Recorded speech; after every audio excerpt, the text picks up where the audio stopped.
tema hamba yang berguna. Impact Community Indonesia mengambil tema tentang melayani untuk bulan Mei. Dan hari ini saya ingin sampaikan tentang hamba yang berguna. Matius 5 ayat 13, kita baca sama-sama. Kamu adalah garam dunia. Jika garam itu menjadi tawar, dengan apakah ia diasinkan? Tidak ada lagi gunanya selain dibuang dan diinjak orang. Katakan, amin. Katakan, saya garam dunia. Saya harus memberi rasa. Sebagai hamba-hamba Tuhan, hidup kita harus berguna di dunia ini. Amin. Kalau Tuhan kasih kita umur, berarti Tuhan kasih kita kesempatan untuk berkarya selama kita hidup di dunia. Minggu lalu Pastor Jojo khotbah, kita jangan nunggu mati aja kasarnya gitu. Nunggu kita ke sorga. Tapi apa yang kita harus lakukan selama kita hidup di dunia? Kita harus jadi garam dan terang bagi dunia ini. Yang mau katakan amin. Untuk menjadi berguna, kita harus mengerti fungsi dan posisi kita di dunia ini. Tiba-tiba Tuhan buka pemikiran saya. Orang kalau mau hidupnya berguna, dia mesti ngerti fungsi dan posisinya. Yang pertama kita bahas, kita hanya akan menjadi berguna ketika kita berada di tempat di mana kita bisa berfungsi dengan maksimal. Katakan amin. Saya kasih contoh yang sangat sederhana. Kita nggak akan menjadi berguna kalau kita nggak punya kekuatan untuk mengerjakan apa yang kita kerjakan. Saya bandingkan saya dengan Wanda saja ya, karena apa yang Anda sudah lihat. Orang akan bilang gini, Bu Heni saya lahir dengan multi talents, talenta yang banyak, keahlian yang banyak. Yang mana yang saya harus pakai untuk jadi berguna? Nah, saya lahir dengan talenta menyanyi. Wanda lahir dengan talenta menyanyi. Menurut Anda siapa yang lebih maksimal? Saya tidak akan tersinggung, katakan saja. Siapa yang lebih maksimal? Wanda, thank you very much. Saya pernah cerita di khotbah saya yang dulu, saya itu tidak ngerti tujuan hidup saya. Sehingga waktu saya sekolah Alkitab di Hillsong Bible College, saya mengambil jurusan Creative and Art, majoring in vocal. Malu-maluin Hillsong. Saya waktu itu melayani Tuhan di gereja sebagai pemimpin pujian. Gembala juga mengangkat saya sebagai worship pastor di gereja. Tapi saya pikir itulah panggilan saya. Ya, bertahun-tahun saya menggeluti pelayanan itu dan tahu ada panggilan Tuhan dalam hidup saya. Tiap kali lihat Darlene Check memimpin pujian di TV, saya pegang TV-nya dalam nama Yesus. Saya akan jadi seperti dia. I'm serious. Dan banyak dari kita karena kita nggak ngerti panggilan hidup kita nggak tahu sebenarnya kekuatan, potensi, talenta yang maksimal yang Tuhan titipkan dalam hidup kita apa. Kita suka melakukan hal yang salah.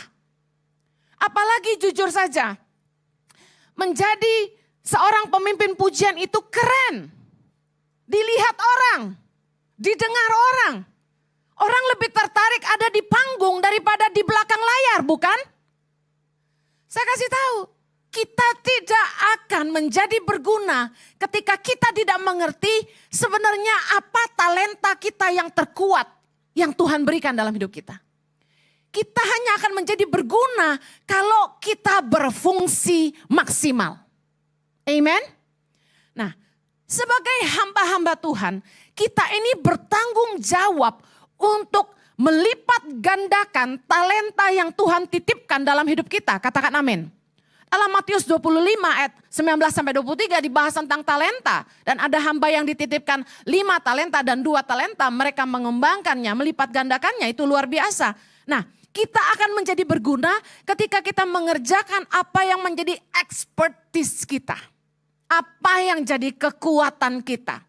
Bisalah saya ngisi-ngisi di panggung ketika singer nggak ada, mungkin masih bisa bantu-bantu dikit. Tapi nggak akan jadi maksimal. Karena saya tidak terlalu kuat di bidang itu. Nah, saya yakin Orang yang berguna itu kehadirannya memberi nilai tambah. Nah, apa yang membuat orang nggak maksimal?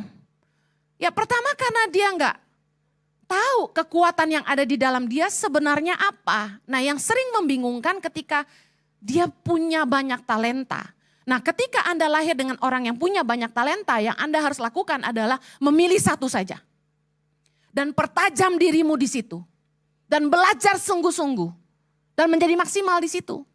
Orang bangga ketika saya bisa main drum, saya bisa main keyboard, saya bisa main gitar, saya bisa main bass. Dia bangga, multi talent gitu loh. No, at the end kamu tidak bagus-bagus amat di semua bidang. Bisa paham maksud saya? Di drum pas-pasan, di gitar pas-pasan, di bass pas-pasan, di keyboard pas-pasan. Kenapa? Karena tidak tajam. Kalau Anda lahir dengan multi talenta, Anda harus pilih satu. Ketika anak-anak kita, mereka bingung mau kuliah apa, ambil jurusan apa. Sebagai orang tua yang mengenal anak-anak Anda harus lihat kekuatan terbesar anak-anak Anda. Banyak orang yang mengambil nilai sekolah sebagai ukuran, salah besar. Tidak semua anak punya kekuatan di akademis. Kalau Anda hanya memakai ukuran nilai di rapot sebagai kekuatan terbesar anak Anda, maaf saya harus katakan Anda salah. Kalau Anda Google, Anda bisa menemukan macam-macam pembahasan tentang kecerdasan anak. Ada 9 macam kecerdasan dalam diri manusia. Mungkin secara akademis dia tidak kuat, dia tidak suka menghafal, dia tidak bisa diam, gak bisa konsentrasi ketika guru menjelaskan. Of course nilainya jelek, tapi dia punya keahlian berbicara misalnya. Dia pintar persuade people, meyakinkan orang. Orang ini sangat bagus di marketing. Dia akan bagus dalam public speaking. Punya kecerdasan dalam berbicara. Macam-macam orang dengan kekuatan yang berbeda-beda. Nah, apalagi yang membuat orang tidak maksimal? Yang pertama tadi tidak menemukan kekuatan dia yang terbaik yang dia miliki. Yang kedua, kemalasan. Kemalasan membuat orang jadi nggak berguna. Banyak potensi-potensi yang Tuhan tanam dalam hidup kita. Tapi karena malas kita tidak menggalinya. Karena malas, karena kita tidak kemana-mana, kita tidak lakukan apa-apa. Bagaimana kita bisa tahu, oh ini kekuatan saya. Nah, banyak istri-istri yang beberapa minggu ini konseling sama saya di DM maupun di seminar, di persekutuan yang kami layani di gereja. Mereka bilang gini, bagaimana caranya supaya suami-suami yang tidak mau bekerja karena malas itu mau bekerja katanya gitu. Lalu ada juga ibu-ibu yang mengeluh, anak saya sudah lulus kuliah, sudah umur 25 tapi tidak mau bekerja. Tiap hari main game. Nah ini yang membuat orang hidupnya gak berguna. Suami gak mau kerja, anak yang sudah dewasa gak mau kerja. Hidup orang akan jadi tidak berguna, bahkan jadi beban bagi sesama ketika mereka malas. Lagi, pegawai yang sudah digaji tapi tidak mengerjakan tanggung jawabnya dengan maksimal. Itu beban buat perusahaan, liability. Orang sudah digaji harusnya kerja. Tapi karena mereka malas, mereka tidak maksimal, pakai jam kerja buat main HP terus. Pakai jam kerja buat upload sosial media terus. Ngobrol terus sama teman. Bahasa Inggrisnya bladging around, bukannya kerja malah ngobrol, ngumpet. Dulu waktu kita kerja di Australia, waktu sambil kuliah saya kerja, teman-teman saya suka ngumpet di changing room, ruang ganti pakaian. Kerja student sehari cuma 4 jam, dia ngumpet 2 jam. Ingat, apakah keberadaanmu di perusahaan hari ini memberi nilai tambah? Apakah Anda sudah berfungsi maksimal? Maaf kalau tidak, Anda adalah orang yang tidak berguna dan jadi beban bagi perusahaan. Karena perusahaan itu harus bisa nutup gaji Anda, plus operasional perusahaan, plus harus untung buat yang punya. Karena yang punya mungkin pinjam uang bank dan harus bayar bunga. Banyak pegawai tidak memikirkan itu. Males melayani customer kasar, tidak memberikan pelayanan yang terbaik. Yuk saya rindu anak-anak Tuhan jadi berkat di marketplace. Jangan lagi orang lihat kita orang Kristen jadi batu sandungan. Mari jadi orang yang berguna. Katakan aku harus berfungsi maksimal. Yang kedua, kita akan menjadi berguna ketika kita berada di posisi yang tepat. Tempat di mana kita memang dibutuhkan di situ. Jangan kumpul sama orang-orang yang tidak membutuhkan Anda. Anda nggak akan jadi berguna. Cari tempat di mana Anda bisa berkontribusi dan kehadiranmu berarti. Apakah tempat pekerjaan hari ini di mana Anda berada, Anda memberi nilai tambah? Kalau tidak, mungkin Anda sebenarnya tidak malas. Anda bekerja dengan rajin tapi tidak maksimal. Nah, saya pernah lakukan ini. Saya pernah rotasi staf kami di Tangan Pengharapan. Saya lihat kok dia tidak maksimal di situ. Saya putar posisinya ke posisi lain. Karena kan di perusahaan misalnya di organisasi ada bagian-bagian, ada finance, ada partnership kalau kami ya. Ada bagian reporting, ada editor dan macam-macam. Nah, saya pindahkan dia dari partnership ke bagian report. Di partnership tidak berbuah, gak berguna. Ya, report suka telat, partner suka komplain, tanda terima gak dikirim. Makanya donasi itu harus diinfokan ke call center Tangan Pengharapan supaya Anda terima tanda terima. Oh, saya gak butuh tanda terima, perlu supaya staf kami bekerja dengan baik. Itu kewajiban. Kemudian laporan juga enggak dikirim. Saya lihat orang ini dirotasi di sini enggak berbuah. Dirotasi di situ enggak berbuah. Dirotasi di sana enggak berbuah. Ada orang-orang yang memang enggak maksimal hidupnya. Kita sudah coba bantu rotasi pun enggak berbuah. Nah, coba temukan kekuatan Anda yang sesungguhnya itu bisa maksimal di mana? Contoh. Anda nggak akan lihat pohon kelapa ditanam di daerah yang bukan dekat dengan pantai. Betul? Kenapa? Bisa tumbuh nggak kira-kira kalau kita tanam di depan rumah kita? Pohon kelapa bisa? Bisa, bisa aja ya. Kalau tanahnya subur, bisa. Maksimal nggak kira-kira? Enggak, buahnya nggak akan banyak. Entah kenapa, kalau di daerah kepulauan yang banyak dikelilingi laut, pohon kelapa itu menjadi sangat manis. Menjadi sangat banyak. Ya, saya pergi ke Pulau Mentawai, Kepulauan Halmahera, itu kelapa terbanyak nih bagi yang pencari batok kelapa untuk arang ya. Untuk apa itu? Kopra. Itu Mentawai sama Maluku Utara, itu kelapanya banyak sekali. Nah, air kelapa termanis di mana? Saya temukan di beberapa titik tentu, tapi yang termanis itu di Mentawai. Ya, air kelapanya manis sekali, ngobrol-ngobrol Mentawai. Besok saya berangkat ke Mentawai, doakan saya supaya cuaca cerah, tidak ada badai, amin. Nah, saya akan mengunjungi anak-anak di asrama di Mentawai. Nah, kita harus cari posisi yang tepat, bukan hanya masalah berfungsi maksimal. Kadang-kadang Anda mungkin terlalu besar untuk sebuah pot, bisa paham? Di Australia, tidak mudah untuk orang-orang yang punya gelar banyak untuk cari kerja. Kenapa? Karena di Australia orang akan digaji sesuai umur, sesuai pengalaman kerja, sesuai degree. Nah, kita itu ada undang-undangnya di Australia, nggak boleh gaji orang kekecilan. Bagus ya. Nah, kalau orang yang degree-nya banyak, itu susah malah cari kerja. Kenapa? Contoh, perusahaan cari accountant. Accountant itu ada yang S1, S2, S3, S4, S5 ya banyak ya. Nah, kalau Anda overqualified bahasanya, terlalu berkualitas, orang tidak mau terima Anda. Kenapa? Karena gaji Anda terlalu tinggi untuk pekerjaan yang bisa dikerjakan oleh S1 saja. Paham? Jadi bukan hanya masalah Anda berfungsi maksimal. Wow, orang yang sudah di Australia kasarnya certified untuk accountant itu CPA, tentu dia sudah overqualified, sangat maksimal di areanya. Tapi dia tidak akan maksimal kalau dia berfungsi hanya sebagai clerk, accountant level bawah. Orang seperti ini harus berada di posisi mana kira-kira?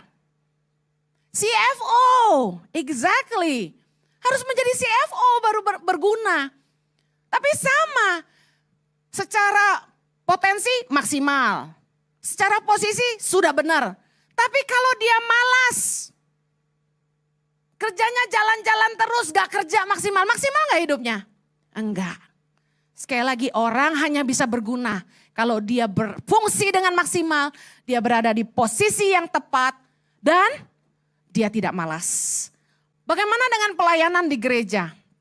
Nah, saya tadi katakan bahwa orang paling senang pelayanan di panggung. Jujur, banyak area-area pelayanan di gereja ini yang peminatnya paling banyak pelayanan mimbar. Ya. Nah, misalnya Anda punya talenta menyanyi. Coba bertanya, apakah Anda maksimal di situ? Seperti saya bisa nyanyi, tapi maksimal enggak? Coba kasih level 1 sampai 10. Kemudian di gereja sangat-sangat membutuhkan guru sekolah minggu yang super qualified. Nah, Anda seorang guru sebenarnya, selain bisa nyanyi, Anda seorang guru, Anda sangat diurapi dengan anak-anak kecil Anda suka. Tapi karena kamu lebih suka menyanyi daripada ngajar guru sekolah minggu itu kurang favorit, ya. Nah, saya mau tanya, coba Anda di panggung ini levelmu 1 sampai 10 berapa? Kalau Anda di sekolah minggu yang tentu juga membutuhkan skill menyanyimu untuk mengajar anak-anak menyanyi, setuju? Levelnya 1 sampai 10 berapa? Kalau Anda mau jadi orang yang berguna, ini contoh ya. Harusnya pilih bukan yang, karena kelihatan. Karena lebih keren. Tapi Anda memilih tempat di mana Anda berfungsi maksimal dan Anda dibutuhkan di situ. Yang mengerti katakan amin. Nah, jemaat ini diberi karunia sama Tuhan berbeda-beda. Sementara di gereja cuma memberi pilihan traffic controller yang ngatur parkir, usher, pendoa syafaat, singer, worship leader, pemusik, dancer, sekolah minggu, counselor, dan misalnya ketua komsel. Lah, mungkin banyak jemaat yang bertanya begini, Bu Heni, bagaimana dengan saya pelayanan di luar gereja? Bagaimana dengan pengusaha? Bagaimana dengan penjahit? Bagaimana dengan orang-orang yang ahli di bidang keuangan? Bagaimana dengan dokter? Nah, saya ingin katakan bahwa Tuhan mau kita melayani sesuai dengan karunia yang Tuhan berikan dalam hidup kita. Setiap kita dititipkan Tuhan karunia. Apakah Anda sudah jadi hamba yang berguna? Sudah jadi garam belum? Nah, Roma 12 tentang persembahan yang benar ayat 1 bilang gini. Karena itu saudara-saudara, demi kemurahan Allah aku menasehatkan kamu supaya, baca sama-sama, kamu mempersembahkan tubuhmu sebagai persembahan yang hidup, yang kudus dan yang berkenan kepada Allah. Itu adalah ibadahmu yang sejati. Katakan sama-sama saya, pekerjaan saya adalah ibadah. 3, 2, 1. Pelayanan saya adalah ibadah. 3, 2, 1. Jadi pekerjaan kita dan waktu kita melayani keluarga kita itu adalah ibadah. Pelayanan itu bicara soal hidup kita. Mempersembahkan hidup kita sebagai persembahan yang hidup, yang kudus dan yang berkenan kepada Allah. Dikatakan itu adalah ibadah kita yang sejati. Nah, kalau Anda tidak ambil bagian dalam pelayanan di gereja, salahkah? Tidak salah. Tetapi dalam kehidupan Anda, dengar baik, bekerjalah dengan sungguh-sungguh. Lakukanlah yang terbaik. Kolose 3 ayat 23 berkata, apapun juga yang kamu perbuatlah dengan segenap hatimu seperti untuk Tuhan dan bukan untuk manusia. Dikatakan apapun juga yang kamu perbuat. Artinya apa? Bekerja, ngurus keluarga, melayani di gereja. Jadi misalnya pemimpin di masyarakat. Jadi ketua RT, ketua RW dan lain sebagainya. Lakukan yang terbaik. Lakukan dengan sungguh-sungguh seperti untuk Tuhan dan bukan untuk manusia. Apapun yang kita lakukan di perusahaan, di pekerjaan, di keluarga. Mari lakukan yang terbaik, jangan pakai komplain-komplain. Ngurus anak marah-marah. Masak marah-marah. Komplain terus. Mari lakukan dengan sungguh-sungguh. Seperti untuk Tuhan dan bukan untuk manusia. Orang gak suka hari Senin. Kenapa? Karena mereka baru libur. Bangun pagi Senin tuh berat biasanya. Dan orang mulai bilang, I hate Monday. Orang gak suka kerja. Sih? Padahal pekerjaanmu adalah kesempatanmu berkarya dan menjadi berguna. Kalau Anda punya kerja, kalau Anda bisa punya usaha, Tuhan memberikan anugerah supaya Anda punya ladang untuk berkarya dan menjadi berguna. Orang yang nganggur, gak bikin apa-apa dengan hidupnya. Cuma makan, tidur, main WA, nonton YouTube, main game. Itu sampah bagi masyarakat. Beban bagi keluarga. Justru kita harus senang kalau kita bisa kerja. Karena Tuhan kasih kita kesempatan untuk berguna. Katakan amin. Dengan baik, mari kita melayani Tuhan sesuai dengan karunia yang kita punya. Nanti di rumah Anda baca Roma 12 ayat ke-4 sampai ke-8. Itu panjang, saya gak mau Anda nanti habis waktu. Anda baca, di situ ditulis berbagai karunia yang Tuhan berikan kepada jemaat.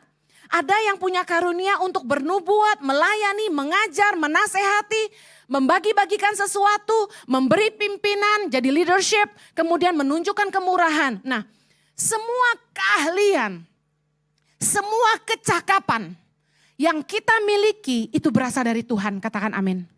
Nah, Tuhan mau kita memakai keahlian yang Tuhan tanam dalam hati kita untuk melayani Dia. Mari kita lihat dalam Keluaran 36 ayat yang pertama. Keluaran 36 ayat yang pertama. Baca sama-sama. Demikianlah harus bekerja Bezaleel dan Aholiab dan setiap orang yang ahli yang telah dikaruniai Tuhan keahlian dan pengertian sehingga ia tahu melakukan segala macam pekerjaan untuk mendirikan tempat kudus, tepat menurut yang diperintahkan Tuhan.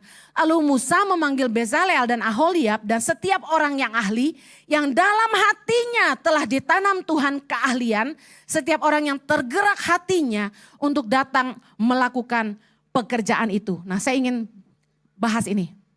Ini enggak biasa di gereja, tapi saya mau katakan. Seringkali kita hanya terpaku kepada pelayanan yang sudah tersedia di gereja. Karena semua gereja lakukan itu. Betul enggak? Asyir, mimpin pujian dan main musik dan lain sebagainya yang tadi saya sebutkan. Padahal karunia kita berbeda-beda bukan? Nah, karunia yang dari Tuhan, segala keahlian, kecakapan, pekerjaan yang kita punya, itu katanya harus kita bawa untuk melayani tempat kudus. Nah, harus disalurkan untuk melayani Tuhan dan menjadi berkat bagi sesama. Nah, gimana caranya? Pengen gak pelayanan? Nah, saya ajar.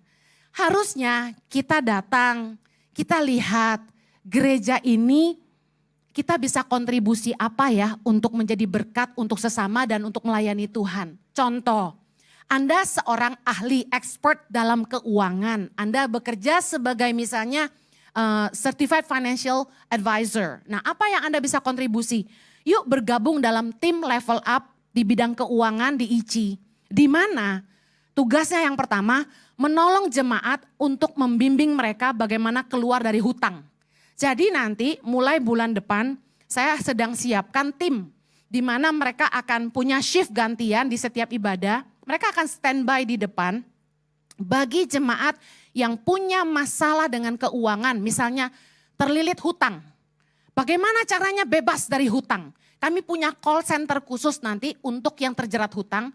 Ada financial advisor di situ, ada orang-orang yang ahli dalam keuangan di situ yang akan membimbing Anda bagaimana Anda berhubungan dengan bank, bagaimana Anda menyelesaikan hutang Anda. Kami bukan kasih uangnya, kami kasih jalan keluarnya dan kami temani jemaat untuk bisa menang dalam keuangan.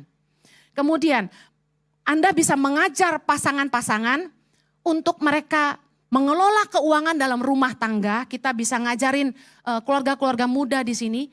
Karena salah satu masalah terbesar dalam rumah tangga adalah keuangan. Banyak orang Kristen tidak cerdas mengelola keuangan. Makanya kita lihat banyak orang Kristen kok punya hutang banyak. Nah, salah satu PR di gereja ini, saya rindu sekali ada para certified financial advisor yang berkumpul dan memulai pelayanan ini. Mari datang temui saya setelah ibadah ini selesai.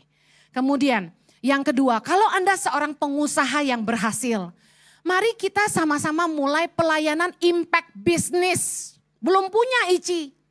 Saya selalu rindu bikin ini, tapi nggak ada yang bantu saya. Apa tugasnya? Pertama, membimbing para pengusaha-pengusaha di gereja ini. Juga nanti akan kita buat seminar di YouTube supaya lebih banyak jiwa-jiwa di seluruh dunia yang belajar dan diberkati. Bagaimana sih mereka bisa jalanin bisnis mereka sesuai firman Allah? Bagaimana yang mereka bisa menghadapi masalah-masalah di perusahaan mereka? Kita bimbing mereka bagaimana diskusi untuk jalan keluarnya. Kemudian, para pengusaha yang punya ide-ide bisnis banyak, mari bantu tim peduli sesama untuk kita memulai pelayanan UKM, ya, supaya kita bisa mengeluarkan masyarakat dari kemiskinan. Saya gemes sama Mison.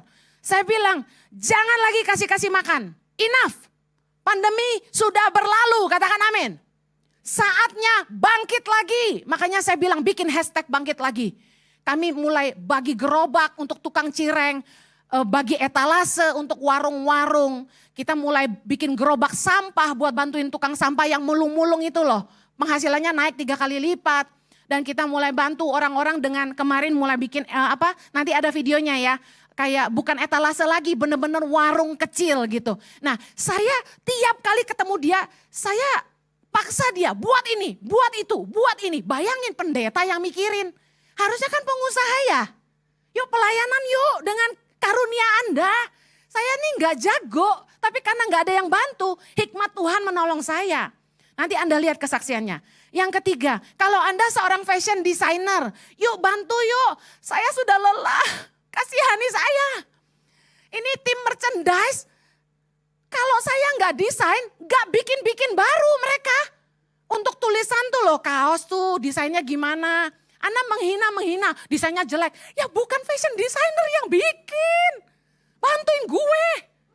Jangan komen aja. Karena setiap penjualannya kasih makan anak-anak Indonesia. Amen. Batiknya bagus gak hari ini? Ini kita bayar orang buat desain. Sampai begitu loh. Pelayanan dong. Yang keempat.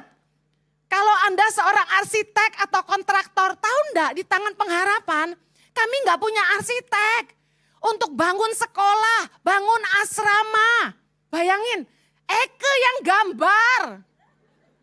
Udah all in one iki. Gak pernah sekolah engineering, arsitek apapun. I tidak tahu mesti pakai besi 11, besi 10. I tak ngerti. Yang gua tahu gambar pakai kertas. Gini, kamar mandinya ukuran ini, kamarnya ukuran gini. Jadi itu 80 rumah sehat. Kemarin bikin tuh kamar mandi di depan asrama ya kan. Mison mama gambarin gini. Saya suruh bikin 3, orangnya gak mau ngasih tanah lebih, terpaksa cuma bikin 2. Ada gambarnya di Instagram Tangan Pengharapan. Ayo bantu dong, kesel aku. Yang kelima, kalau Anda seorang tenaga medis, dokter, perawat, bidan, apoteker. Yuk kita mulai pelayanan ini yuk. Pengobatan gratis buat masyarakat gak mampu di Jakarta dan sekitarnya yuk. Anda gak usah keluar duit, kami yang keluar duit. Dari yayasan akan ongkosin. Ya, Anda minta bayaran juga, sinilah. Tapi gak seberapa ya. Ya, ayo bantu yuk, jadi berkat yuk. Dan masih banyak lagi yang kita bisa lakukan bagi Tuhan dan sesama. Yang mau katakan amin. Ayo kita harus pakai keahlian yang Tuhan titipkan. Karunia yang Tuhan titipkan dalam hidup kita. Untuk melayani pekerjaan kerajaan sorga. Ingat, hidup ini bukan hanya untuk jadi kaya, tapi berguna bagi sesama. Mari melayani sesuai dengan karunia yang Tuhan berikan dalam hidup kita. Saya rindu setelah ibadah ini selesai, yuk yang tadi saya sebut, kumpul di depan sini ketemu saya sebentar. Lalu kalau sampai ada yang nonton ini secara online, bisa hubungi call center ICI. Lihat di Instagramnya Impact Community Indonesia. Kita lihat ini enggak lazim, di gereja-gereja enggak banyak buat ini. Tapi kita diberkati, kami berdua dipanggil Tuhan itu mulai dari pelayanan misi. Jadi kita punya Yayasan Tangan Pengharapan sebelum ada ICI. Yuk melayani sama-sama, Live to Impact, jadi berkat bagi kota dan bangsa. dan bagi kerajaan Allah. Yang mau katakan? Amen. Kita berdoa. Haleluya. Terima kasih Tuhan. Kami bersyukur buat firman-Mu pagi hari ini yang mengingatkan kami supaya kami hidup jadi garam, jadi berguna. Supaya kami enggak diinjak dan dibuang orang. Tuhan, kami mau jadi hamba yang berguna. Terima kasih buat talenta yang Tuhan sudah percayakan dalam hidup kami. Buat keahlian, buat kecakapan yang Tuhan titipkan dalam hidup kami. Kami mau pakai itu untuk melayani Tuhan. Tolong kami untuk berfungsi maksimal, berada di posisi yang tepat dan menjadi berguna bagi kerajaan Allah dan sesama. Bapa, hamba-Mu berdoa Engkau menjamah hati orang-orang yang mau datang untuk melayani bersama-sama Tuhan. Biarlah dari tempat ini lahir orang-orang percaya yang dewasa dalam iman, yang melakukan firman Tuhan dan yang berdampak hidupnya. Agar Kristus selalu dipermuliakan dalam hidup orang percaya. Di dalam nama Yesus hamba-Mu berdoa. Amen. Tuhan memberkati. Have a blessed Sunday. I love you so much. So here I bow to lift you high. So beautiful.